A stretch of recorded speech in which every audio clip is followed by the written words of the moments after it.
The blessed month has dawned upon us with its merits and blessings combined. In it the Quran was revealed to Muhammad. Peace and blessings be upon his soul. Ramadan, Ramadan, Ramadan, Ramadan, Ramadan, Ramadan.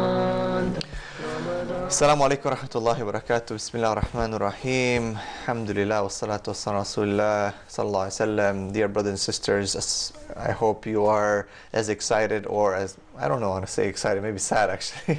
As sad as I am that this is our last show in Dubai, subhanAllah, for Ramadan spirit. And I remember very well last year reaching this point. It was actually the same schedule, Monday, Tuesday, Wednesday from Dubai.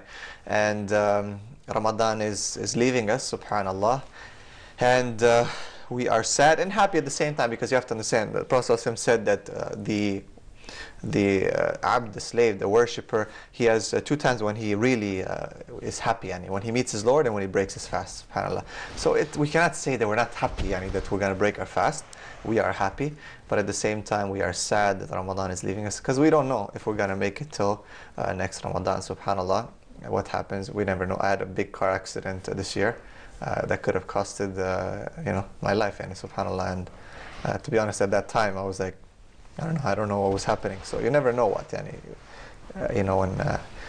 Allah subhanahu wa ta'ala calls you, and you're not going to make it till next Ramadan.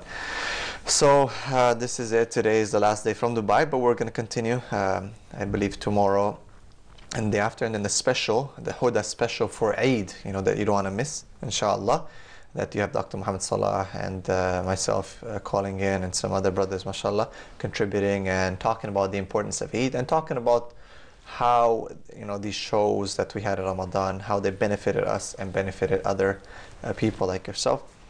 Also, I remind you that this is a live show. If you would like to call in, the numbers on the screen, and let us know, how was your Ramadan? How was your Ramadan with us, with Huda TV, with Ramadan Spirit, with some of the other programs? And how did you feel? If you have any well wishes for anyone and so on, please share it with us. And today we're going to speak about something, I think this is probably the most important show of the season of Ramadan Spirit, because it is about what happens after. And do we stop? And you saw it right after the 27th night, when you went in for Isha or Taraweeh or Fajr prayer, the saf was half.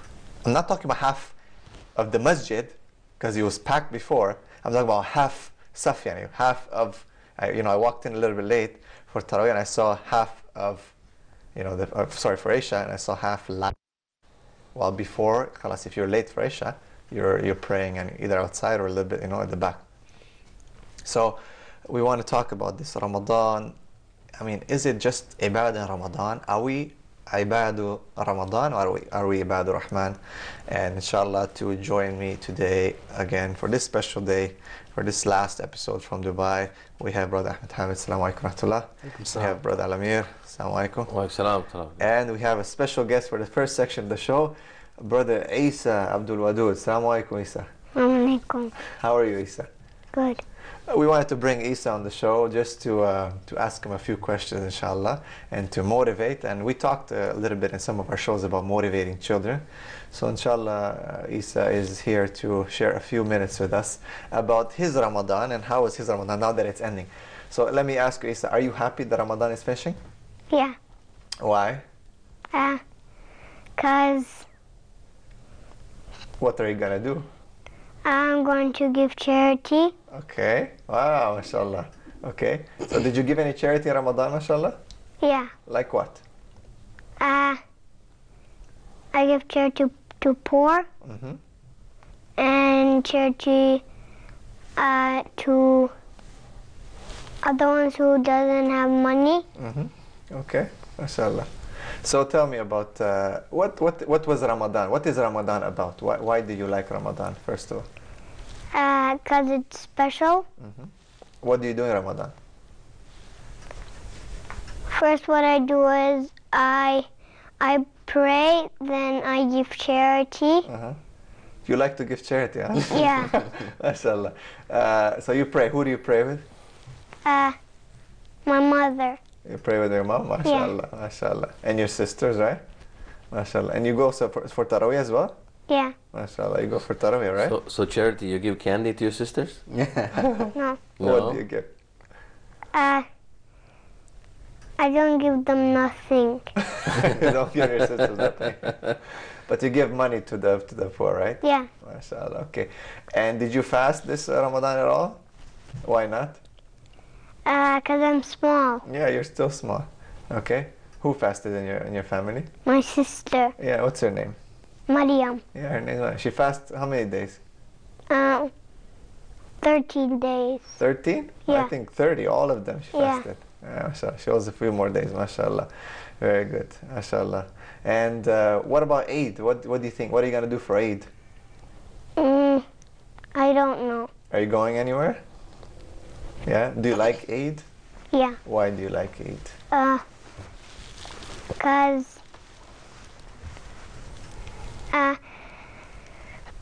'Cause it's special like Ramadan, Uh-huh. and Mhm. and I go to pray. Oh yeah. Do you like going outside to pray in the Eid Musalla, Yeah. right? Yeah. All right. And then what else? What do you get anything on Eid? Yeah. What do you get? I don't know. I don't know right now. Do you get gifts? You'll find out on Eid. Yeah. Do you get gifts? Yeah. MashaAllah. So you look forward towards Eid, right? Yeah. How many Eids do we have, Muslims? How many Eids? 13. That would be nice. How many Eids do we have? No, maybe he's counting. 2 Eids. Maybe he's counting, the Saudi style, 2 Eids, either Shawwal, 6 days, and then How many days? only 7, yeah. MashaAllah. MashaAllah. The public holiday. Oh yeah, they have about 13 days holiday. Yeah, 12 days in Saudi. MashaAllah. In Kuwait, 10. It's real Eid, huh? Yeah. Real Eid. Kuwait, Qatar also, Oman. How many do we have? Well, we're going to inshallah have Thursday and Sunday, and then a weekend in between. That's But it, so only 2 days. Then. Yeah, 2 2 days. days. SubhanAllah. Yeah, interesting. Okay. MashaAllah. Thank you, Isa, for your contribution to the show, and we hope that next Ramadan, inshallah, you're going to fast, right? Yeah. Then you're going to be bigger, and then you're going to come back on the show. You're going to tell everyone how well you fasted, right? Yeah. You want to say Assalamu alaikum to anyone on the TV? To who? Mariam. Okay. Assalamu alaikum. Maryam. Alaikum. And Asia? Yeah. And Mama? You don't say to Okay, mashallah. طيب, so inshallah, let's move on with today's topic. And that is Ibadur Ramadan or Ibadur Rahman. And let's start with Ahmed. Ahmed, now Ramadan is finishing, and subhanallah. What are some signs of someone's Ramadan being accepted, and that someone will continue in the khair? Right. I think the most significant manifestation of getting the benefits from Ramadan can be seen after Ramadan. So if he has really worked out well and his, inshallah, whatever the ibadah that he has done, if it is, continuing, obviously not to, absolutely that level, but at least if it is continuing with consistency, I think that is a result or the outcome that he can see from his ibadah, inshallah. So in Ramadan, if they had Isha in the masjid, Fajr in the masjid, it should be Exactly. Fajr and Isha and all the salawat. I think, the salawat in the masjid, like we take it at sometimes like if someone prays in the masjid, it's like a big thing, While at the time of the Sahaba radiallahu anhu, or their predecessors and so on, it was like normal, It's like praying in the masjid. It's part of the job. Yeah, no one's gonna be like, oh, mashallah, you pray in the masjid, 5 prayers, good, congratulations. They would look forward for it, actually. They would look for it, yeah. They would one finishes and then they are looking for the next one. So that's the spirit that they had. SubhanAllah. So people should keep it up. Now, why do you think people, Alamir, why do you think people just get, specifically after they it's like we know it's the 27th night, on the 27th. We know it's Laylatul Qadr. 28th, next day, nothing. Because humans they have a nature that they want to go the easiest way, which is the 27th is the Laylatul Qadr. Khalas. If you look at all the Muslim countries in the world, everybody thinks 27 is Laylatul Qadr. And that's not the case, because there's one of the opinions, but There's 46 opinions or I plus know, in. but you know, if you put the correct opinion, it's in Ramadan. Right. One, okay, well, last 10 days or last 10 nights, sorry. Okay, that's fine. But more than that, well, we shouldn't say, okay. And the people like to focus on something that's easy, one night, not every night. And that's the issue that back home, for example, Bosnia, they don't call it 27, they call it the Qadr. Straight up. It's There's not Laylatul even an opinion. They don't even Declared. say. There's not an opinion. The Imam will go on a pulpit and he will say, you know what? Pray in the last 5 nights, last 10 nights, pray in all these nights, pray on the Monday night or Thursday night or something like this. In Ramadan, no. It's like 27th, Laylatul Qadr, get to the masjid, we'll have some You're good prayers. to go. And they don't even have Qiyam al-Layl, they just have big Taraweeh and big thing, it's huge. And to be honest with you, I'll be fair, I mean, I want to be frank with people. Have you been I there? actually try to avoid the 27th night for Qiyam. Me too. Because when I go and so many people, so much crowd, which alhamdulillah, it's good for them, may Allah Nice. forgive all of us. Yeah. But it's just that I don't feel the khushu. It becomes very social as well, you know? Yeah. Becomes very social. Social And it's like a gathering. whole event. It's not as people just come to pray. They Yeah. just come and then there's lots of, there's some, you know, like prizes to be won. I mean, you know, there's talks. Win a free iPad, huh? Or No, something. there's talks. Yeah, there's like quizzes, Islamic, which is all good. Okay. But I mean, Why- I why understand. on that Loses night that only? spirituality. I understand our imams, our elders, what they're trying to do. They're trying to get these people, they come to the masjid, let's use this opportunity to give them da'wah. This is fine and dandy, but like you said, you're losing this spirituality. So, And I love when people like congratulate each other. Good job, you know, 83 years of worship. Yeah. Allah, you know. And that's the We thing. see you next year, you know. Yeah. Same time, same place, same time, you know. and I even avoided, I lived in Saudi, I avoided Mecca for 27th. Totally. Yeah, yeah. Totally. Because I talked to one of my colleague physicians, he would say, if you want to go there, you have to go there Asr time. I said, how do you manage? I said, you go upstairs to the 3rd floor, I go for Asr time, I sit, read Quran, do everything. Then he says, Maghrib time, eat date, leban, drink a little bit of water, not too much. Because you won't have time to go to the bathroom or anything. No, he said, if you go bathroom, do spot. It's over. So he's like, then I stay like this until Taraweeh, until Qiyam al-Layl, everything. I mean, alhamdulillah, it's a great thing to do. It's a nice thing. But I mean, it's a lot of struggle. And you know, lots of people, they don't feel this khushu and all this. So I technically, you know, I talk, but then again, the 27th, when the day comes, and that's when I do Umrah.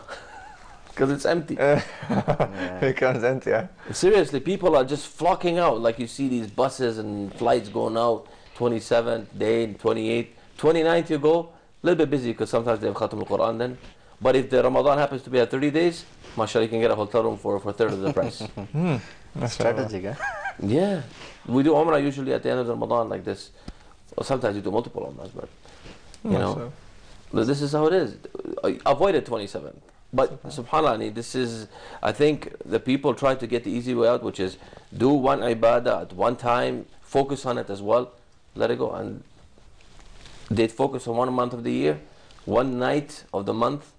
And I think this is the issue. And Bosnia, for example, is perfect for that. Seasonal Muslims. Yeah. I think this is very pertinent, like, you know, as you said, after, or why people, you know, they go back again to their normal routines, is because most of us, the bulk of the ummah, they really don't understand what they actually had the real programming of this month. It's to carry on, and the whole objective of all these ibadah, getting closer to the Quran, you know, nawafil prayer, qiyamul layl, all these ibadah is ultimately for what? To take you closer to Allah Azza wa Jal. And I ask question to myself, don't I want to be closer to Allah after Ramadan? And I have to be closer to Allah subhanahu. So in order to have that sense of understanding, I should continue, if not at that level. It's the same concept. Why don't we celebrate Mother's Day Right. and Father's Day? Because people say, oh, it's Mother's Day, because it's the mother, our mother, we need to appreciate her, take care of her for this day. And I say, no, your Mother's Day should be every day. And Father's Day, same thing. And the same thing on radio you hear about Ramadan. Oh, it's the month of visiting. It's the month of family. It's the month of meeting people you don't see. Every month is that. Yeah, like, you know, Should. literally one of the personalities of radio says, oh yeah, you know what, in Ramadan I make sure I contact people I haven't contacted in 10 years. So hard. It's a month of contact, a month of getting to, I mean, it's good. But this should not be the month for that. This should be all the time like that. Every time. So Ramadan is like just enhancing of all the things that we should be doing before and after. MashaAllah. Jazakallah khair. We're going to take a short break, inshallah. Again, I remind it's a live show. We'd like to hear your comments on this topic. Inshallah, what are you going to do? What kind of techniques will you use to, inshallah, keep it up after Ramadan? Especially with the Eid coming up, you're going to eat a bit. Stomach will be a bit more, full, yani not like Ramadan. So what are you going to do to make sure that the first Shawwal, the second, you're going to be in strength again in the masjid and so on? Give us a call, inshallah. We'll see you after the break. Ramadan spirit. Ramadan, Ramadan. Assalamu alaikum wa rahmatullahi wa barakatuh. Welcome back. Ramadan spirit, last show from Dubai. And it is the 28th day today, right? So, yeah, 28th day. And let's see, inshallah. I know that I don't want to bring this issue up, but 29th, 30th is going to be, again, the controversy, the moon sighting, everything. Moon fighting. Moon fighting, yeah. That's what it is. And yeah, it's like, every year is the same story. Every year is the same discussion. Every year is the same type of stuff. My advice is always, to just, be with your community. Get away from this kind of stuff, focus on your last few, hours of ibadah. Ask Allah subhanahu wa ta'ala to bless you for the year to come. And, the opinions, these things are for scholars, man, it hasn't been solved for hundreds of years now. You think you're going to solve it? Your Facebook post or your Twitter or your WhatsApp message is not going to solve it. So focus, know your position as a lame person, and let the scholars, if they're still debating this issue, that's their right, and they've been doing it for a long time, and they'll still do it. Wallahu alam, We hope, I wish one day, we see the whole world, the whole ummah united, starting on Ramadan at the same time, finishing at the same time, having the same Eid. But subhanallah, I think as one of the scholars said, this is the deen of fitrah, and humans differ, and it's not the most important thing to have. It would be nice, but to try to convince someone or try to debate him or take it out of him. Allah, it's not gonna. I think this is again one of the tricks of shaitan. He's going to be free. It's coming now. Very, very soon. He's going to be free. People break bonds and they argue and they don't talk to each other because of this issue. Yeah. It's fine for me. And the way I see it's quite clear, but I'm not expecting people to see it the same way. And someone might say the same thing. The way he sees it is quite clear. I think it's quite logical actually. In the end of the day, but Allah, we leave it up to to people to be with the community. Don't make khilaf with the community. No, you see that the issue is it's not about different Eid days being celebrated. I don't think that's an issue. The issue comes when the one side accuses the other of falsifying, yeah, which is wrong. Yeah, that's an issue of intention. That's the issue that I have. It says, oh, but you know what? They didn't really see the moon. Yeah. Oh, how could they see the moon? And you're questioning now. You see your own moon, which is fine. And then you say, but how could they see the moon? There's no chance they could have seen the moon. They started the day early because it's about politics. It's about, getting more commercial and stuff like that out of this Eid, because Eid will fall on this day and such a day. I mean, come on, bro. This is ridiculous. You know what I'm saying? And this is the issue that I take with. Yeah, and subhanAllah, it's a different thing to have different needs, no problem. Even if that would be the case, it's not your business. It's between them and Allah subhanahu wa ta'ala. But this is the thing, is like judging the intention. Who are you to judge the intention? To prove their position. That's correct. And, Yeah. Anyway, subhanAllah. Taib, let's go back to the subject. How do we keep strong after Ramadan? Now, again, for me, one of the most important things in life, I believe, and to start my day, and it's like the Fajr prayer, right? Fajr prayer is like, if I don't pray Fajr in the masjid, it's like I feel like I don't know, my day is messed up. And here in the UAE, we have, or Muslim countries, we have masajid everywhere. It's very easy, In Canada, USA, you might have an excuse, man, it's like far away. I cannot go, it's difficult, blah, blah, blah. And, some people say, well, it's not fard, and I always say, like, I know it's not fard, okay. There's an opinion that it is fard. But, 27 versus 1, it's a big deal, Are we not in need? Actually, one brother was arguing with me on this issue. About, that, I shouldn't pray Fajr Masjid. I don't have to pray Fajr Masjid. So I was saying, bro, I'm not saying that you have to, but you should, because aren't you in need of more ajr? So how do we keep Fajr in the masjid after Ramadan? Yani? You know, because in Ramadan it was on point. You know, you go to Fajr in the masjid, it's packed. It's like Taraweeh. Yes. How do we? What do we do? I think the important element again is to understand that you need Allah all the time, not just in Ramadan. And you don't throw your ibadah just in Ramadan and then sleep. So especially the salah, which basically establishes your deen, that needs to be taken care, and the rest, inshallah, it will fall in place. So first and foremost, like in one of the shows in the beginning, we mentioned you need to plan for Ramadan. And as a Muslim, you need to plan your day. Your planning starts with the Fajr. Yes. So that's a part of your schedule. So this programming towards righteousness, it develops with the sense of obligation upon this beauty of Islam, that is Salah. So I think first and foremost is to plan yourself even after Ramadan, that your day has to be potentially and productively used, and for that this Salah it plays a vital role. And one beautiful thing that was kind of protecting our Fajr Salah was the Qiyam. Because if you wake up for Qiyam, it's not like you're going to miss Fajr, you know? Sure. So that's something beautiful, subhanAllah. And like, I know that after Ramadan, like, Qiyam becomes very difficult. In Ramadan, it's like easy, It's Very like easy, you're praying, it's like, wow, you're up, eating. It's like a day. The regular day, right? Yeah. But, it's like, after Ramadan, it's like, Shaitan is back. And subhanAllah, this is like the best proof that Shaitan is back. Waking up Fajr is so difficult, and praying Qiyam, it's like, it's holding you. You feel tired. While in Ramadan, you had this like strength, man. It's like, mashallah, you're like getting up, you hear the alarm clock, the adhan, you just jump up, for anything. But outside Ramadan, it becomes difficult. So I think Qiyam al-Layl is like something that we should, it's like a fortress around your fard, Your sunnah prayers are a fortress around your fard. And if you can establish that, maybe it's not going to be on the same level, but like if you pray Qiyam al-Layl like once or twice a week, and outside Ramadan, that's a huge thing, it's a big deal. Or if you can continue every day or whatever, some people do it, mashallah, people of Qiyam, Same with fasting, same with, it shouldn't stop, it shouldn't stop. Sorry, you wanted to. The Ramadan, what do? We fast. Yeah. And what's the first thing we should do after Ramadan? To continue. Do the 6 days of Shawwal. That's very important. And, I always tell people, because you working, or you're in school, weekday might be difficult for you. Fast on weekends. If you cannot fast Monday or Thursday, or fast on weekends. It's Friday, Saturday, and do it 6 days right away, and this keeps you going. And if you pay attention to people, when the first day of Ramadan comes, second, third day, you ask them, how was the first day of Ramadan? And they will say something very interesting. They will say, I have a headache. Right. Why do you have a headache? Because of coffee, because of caffeine, because of tea.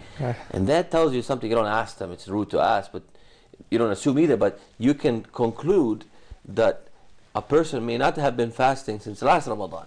All right, that's what it is. Yeah, so, and we should be fasting, the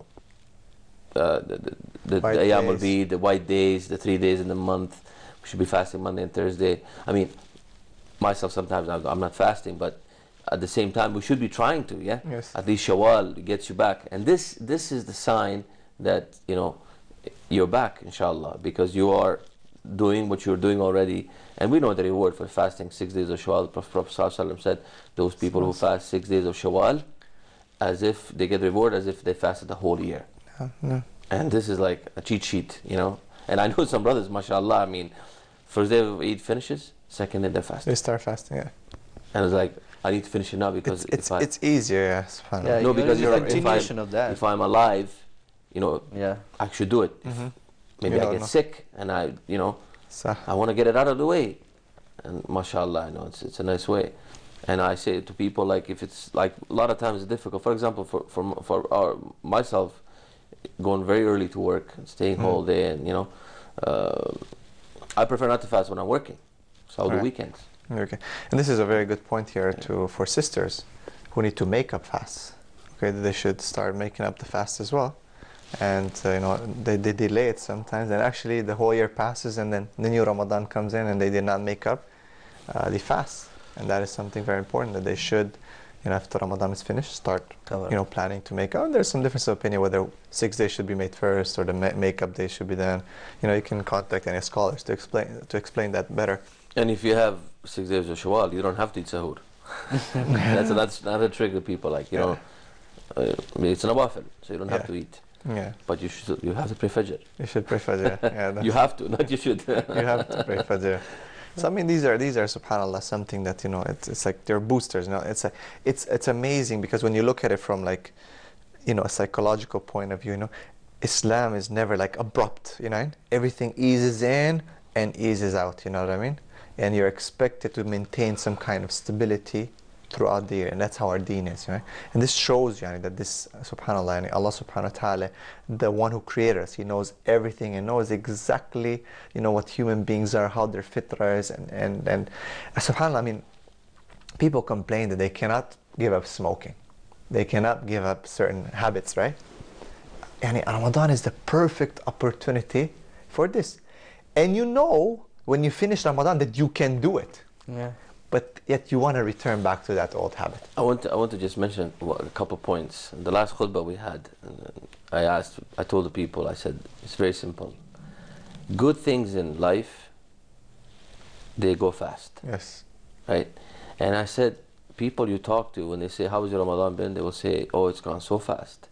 Then that's been good for you. Been good, yeah. If your Ramadan has been slow and you say you can't wait, it's like, oh, it's been struggle, something's wrong. So ask yourself, and then you say, oh, I'm so sad Ramadan is gone because it's so fast, I didn't feel it, or I didn't. Then inshallah it's good for you. Like we talk about good signs, And another thing is, like you said, pain, no gain, right? So you feel the hunger, you feel this, and you gain. And subhanAllah, there was an article on BBC actually. There was a lady, female reporter in Morocco. From British reporter, and she said, I want to fast with the Muslims, see how it is. So she fasted the day. She started off, she ate sahur, with her Muslim, I think they were athletes and stuff like that. Anyway, so they ate sahur and she drank plenty of water, so she did well. Then she says, then I got thirsty like 4 or 5 hours later. And she's like, oh, I got so thirsty, and it's hot, it's summer. And she's like, it's like not the hunger, it's the thirst. And then she was like, how is this possible? Like, how, and she said, I'm having a hard time fasting. And I look at the people around and they're fasting no problem. And she says, really? She says, I understand now. She says, you cannot just fast because you train yourself to fast. Exactly. Has to be a high purpose. Spiritual. Allah. It has to be like a spirit. Like we said, Ramadan spirit. Yeah? Yes. Absolutely. Has to be the spirit that you have a goal that you need to fast for. Wow. She said she made it, but she was like appreciative and all of this. And this is the thing, if you're enjoying fasting, you will have this desire, and it's not a burden on you. Sahih. Then inshallah this is ajr for you, and inshallah it's a good sign. Because I know people, they lapse in Ramadan. Some people, back home especially, they will skip a day or two. They'll say, I'm tired, I need a day of rest. And they will not fast. So, yeah, seriously. And I'm like, oh, subhanAllah, this is not a good sign, Skip some days, take a break. Yeah, really. We said at the beginning, some people travel, or to break the fast, and then they can make it goes back again to the purpose why we fast. Although we know that fasting is just not reserved, in Islam, it's there in Christianity, it's there in Hinduism, but then our fast has, as you said, is a higher purpose. It's something to looked at. So if we really gain that purpose, then obviously that spirit will continue, inshallah. This is the taqwa that we talked in one of the first shows, and that's something. Let's talk about that to maintain after. Like, it's not just about let's maintain our salah. It's not about just let's maintain our fasting after Ramadan and our praying in the masjid and so on. But the taqwa. You need to have that desire for it to come back to you. You need to want it again and can't wait for it. I think inshallah if you have this desire in yourself, I can't wait for next Ramadan, I want to have it again, and you ask Allah for this and you really want it, like when you want something you get it done, isn't it? Right. Like when you're motivated, you'll jump over a fence, you will any kind of hurdle you will go over and you will get it done. And this is the same thing for us. Absolutely. But how do we maintain the taqwa though? I think there's wonderful writings of Ibn al-Qayyim rahimahullah. He mentioned there are top 10 ways that you can get closer to Allah subhanahu wa ta'ala. develop your closeness with Allah subhanahu wa ta'ala. One of the things mentioned is to contemplate on the names and attributes of Allah subhanahu wa ta'ala. So again, this is a big tragedy. I've done this exercise with some of close members.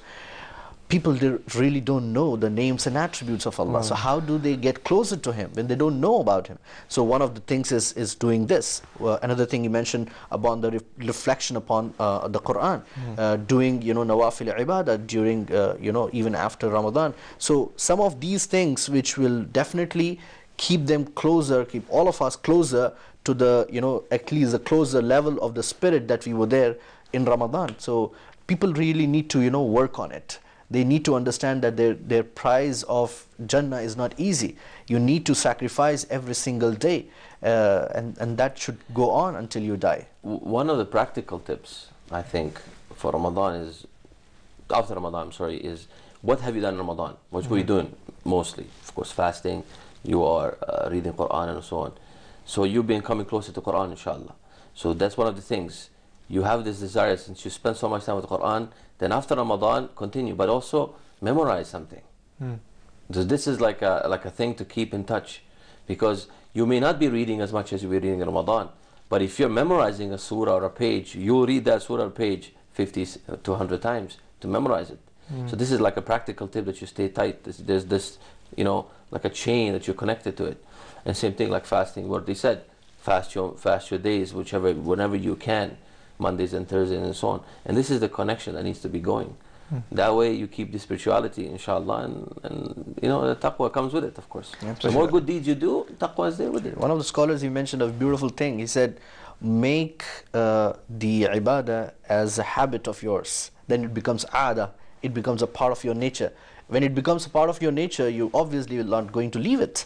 So when you do it continuously, consistently, it becomes a part of your nature, and that becomes a part of your life. And then don't let it just become a ritual either. Yeah. Right. That's a difficult part, right? For yeah. a lot it's of, like Muslims. just like a repetitive thing. It's like you're just doing it for the sake of doing it. It should not be like that. There should be a reflection. Absolutely. I think that's why the connection is so important. When we talk about the Quran, reading the Quran, the connection we spoke about from the previous shows in Ramadan Space at the beginning, right? You're talking about the Bosnian translation and the Arabic translation or the English translation, and you can to understand and to ponder, to continue that journey throughout the year, because we know that the Quran is going to return back to the shelf after Ramadan, and it's going to gather dust for a lot of people. That's the only time it gets taken out. It's very easy. It's like if you, all of us in the Muslim world, we're taught to pray 5 times, to do this, and we're doing it because we see our parents do it. But how many of us really get to know Allah and why we're doing it? And this is the thing, when we started attending halaqat, back in the day, and you get to know Allah, and you're like, subhanAllah, the whole world opens up. It's a different thing, yeah. It's like, now I know why we're doing this, and it's not like a chore.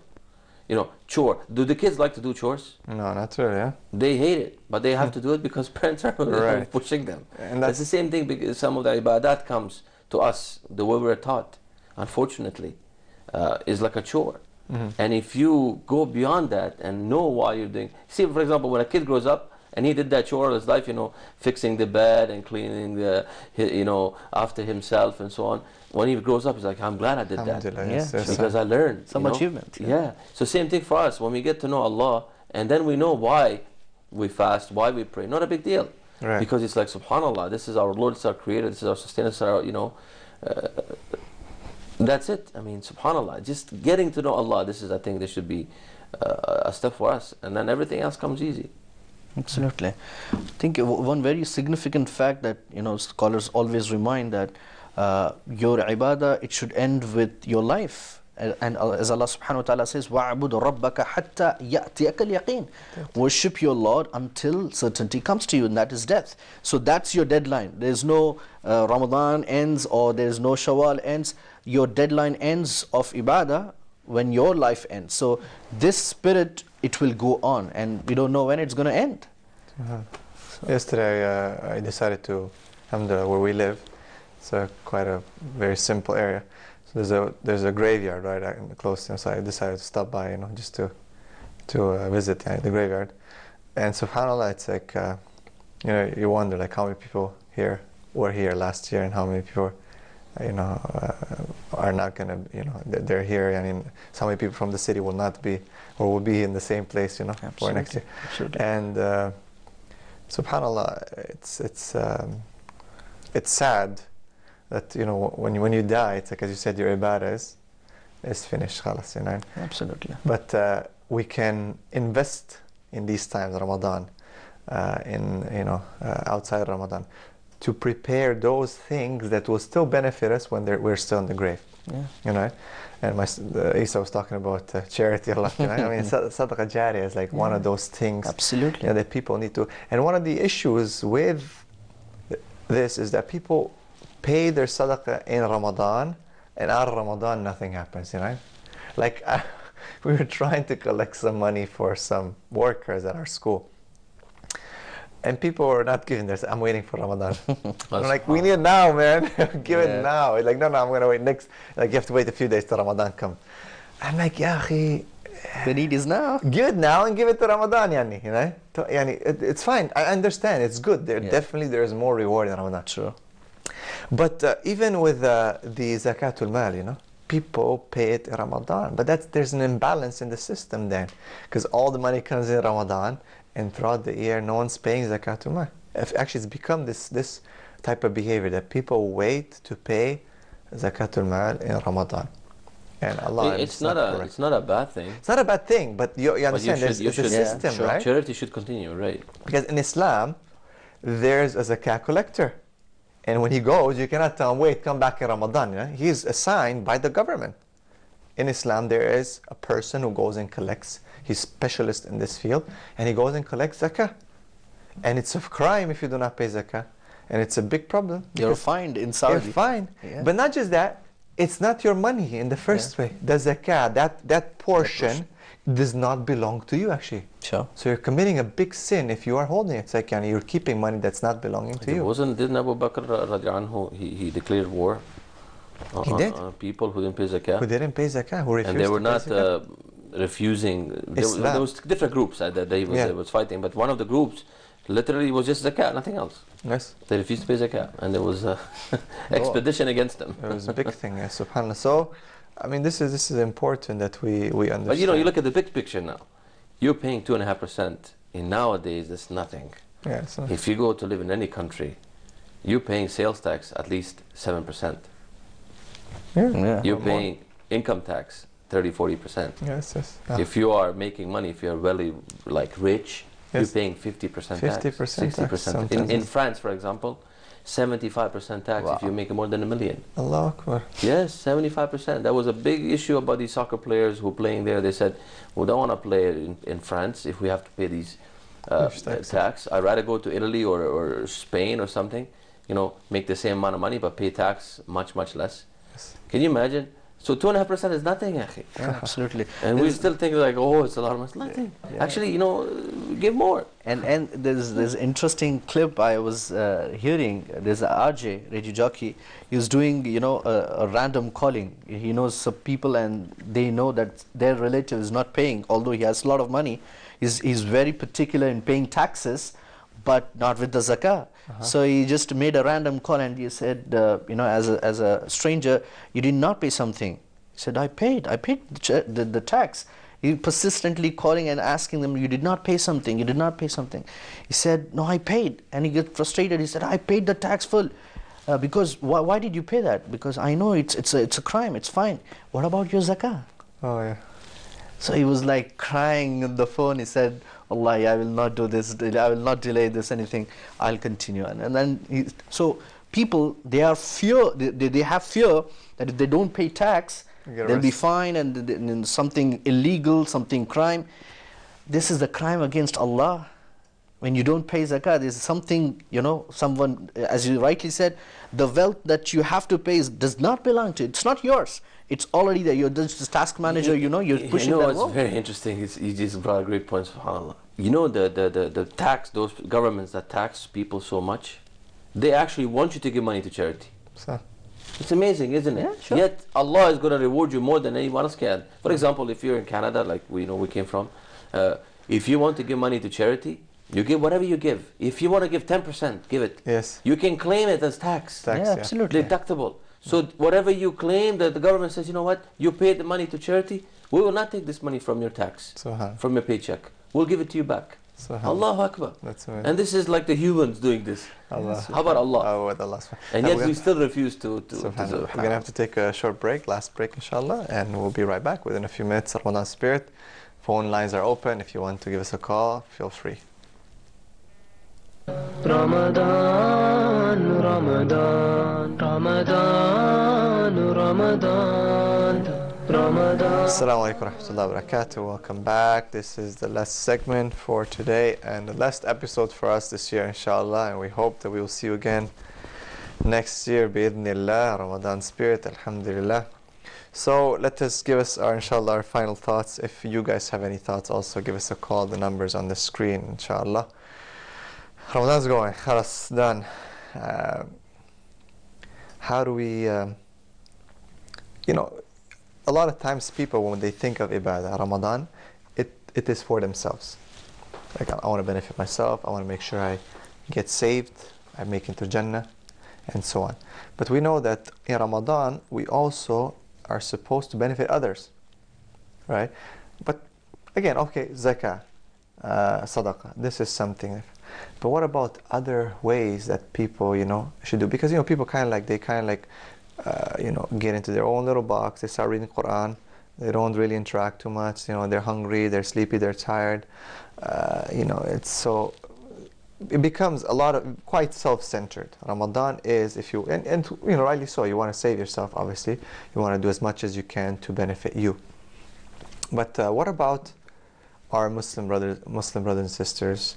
How can we do, you know, are we supposed to do something good, da'wah for example, or social work or anything after Ramadan, in Ramadan? How do we maintain this? Any thoughts on that? I think it's very important element of our life that Islam teaches us to share. Yes. Whether it is, you know, our properties or our wealth or our knowledge as well. So knowledge, again, something which basically can benefit, you know, even after we die. So, and this is the strongest and the best treasure that you can actually leave. And that's what we are, you know, be with, like Imam Bukhari, you know, he did so much of work, Ibn Taymiyyah. All of these great scholars, what they have done, the whole ummah is going to benefit, inshallah, until the last day. So the knowledge, whatever authentic knowledge that we have, I think we should share. One of the programs I did in Marthoma, Dubai church, we had this invitation from the church to speak. Yeah. So once I delivered the talk, one person, he came after the talk, he said, I sincerely want to read the Quran. So if you can make some difference in anyone's life, inshallah, Allah will definitely be pleased with you. So you need to understand whether it be charity or, especially I strongly believe knowledge. Whatever good that you have in terms of knowledge, share it. Start with your own family first. That can be, again, if you are nurturing your children with the knowledge, with good knowledge, they become a treasure and they will elevate your, you know, levels in Jannah, inshallah. So I think knowledge is what you can, you know, share with people, which can benefit people. How about a first practical example that a person can do the day after Ramadan ends? Eid. Don't we enjoy Eid? Like, we go for Eid prayer, fine, we come back home and we enjoy with our families. Guess what? Invite somebody over to your house. Share your joy with them, especially the ones who don't have family, or the ones who are lonely, or reverts, for example. We used to do that in Canada. Yeah, you know, invite them. This is a great, you don't understand how beautiful this is for people, because it's like the best day of the year. You invite somebody to be with you on that day, it's like they feel privileged. Absolutely. And you feel privileged too, because you're doing this. And subhanAllah, I mean, this is one of the things that we should be practicing. Like you said, what to do for Muslim brothers and sisters. Like Brother Ismail, he said from 7 to 11, open house, people come, you know, during the day of Eid. So the new Muslims, and you know, all of them, they feel, especially the new Muslims, like this is the first Eid of theirs, for instance, there is no family for them. So you give them that kind of moral support, it makes a lot of difference. It's something beautiful, yeah. SubhanAllah. Another thing that just came to my mind, some people are in itikaf right now, you know, for the last 10 days, mashallah. And this is something amazing. I haven't had a chance yet to do a full itikaf in my life yet. Have you? Yes, but that was a long time ago. I'm so shy to say it was 22 years ago. 22 years ago? Yeah. Mashallah, how old are you, brother? I was 14. Mashallah. In Bosnia? No, it was a refugee camp. Allah Akbar. And you did That was the first Ramadan. This was like my entrance to Islam in a way. I mean, the funny thing is I did itikaf and two of us did it. This brother, I'm going to visit him in Bosnia now, inshallah. And we did it together, and it was a weird one. It was to have some weird things that were not appropriate, but at the same time we did it. And then after Ramadan we've prayed and we fasted a little bit, then we stopped praying, and it was like one of those things. Because you know, the whole community, the whole environment, nobody's praying. Right. So you have no encouragement. So that's why when we moved to Canada, it was a big push for us when I saw Muslims actually practicing. And I was like, subhanAllah. Then I just started praying, like, alhamdulillah, since then.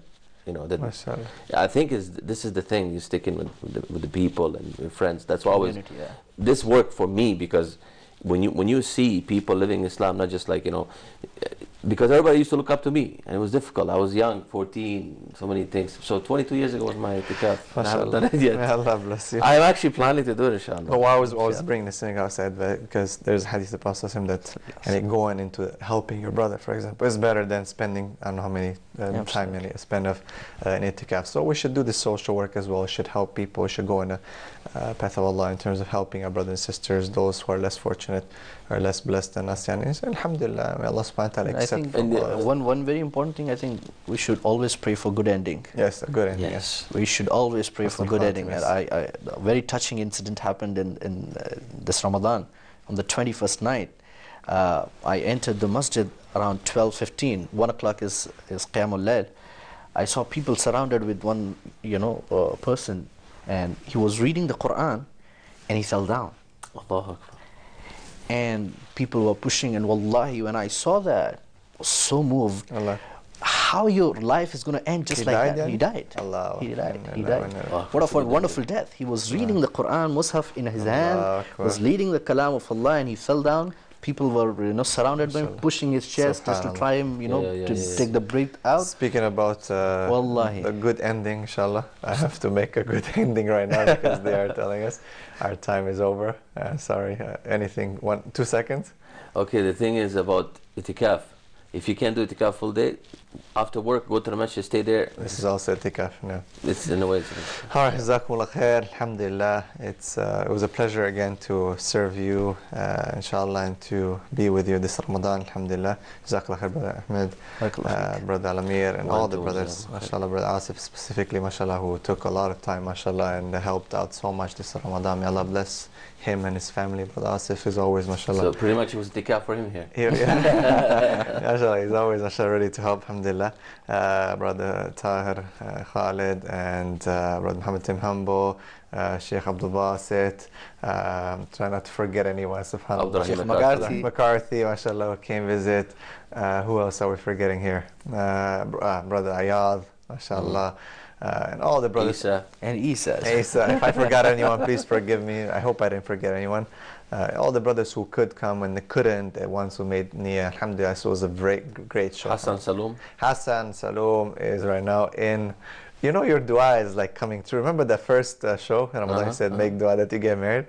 Well, guess where he is right now? He's in Malaysia getting married, inshallah. MashaAllah. So may Allah subhanahu wa ta'ala bless everyone. Jazakallah khair. And thank you so much for following us. Jazakallah khair. Assalamu alaikum wa rahmatullahi wa barakatuh. Combined in it, the Quran was revealed to Muhammad. Peace and blessings be upon his soul. Ramadan, Ramadan, Ramadan, Ramadan, Ramadan, Ramadan, Ramadan.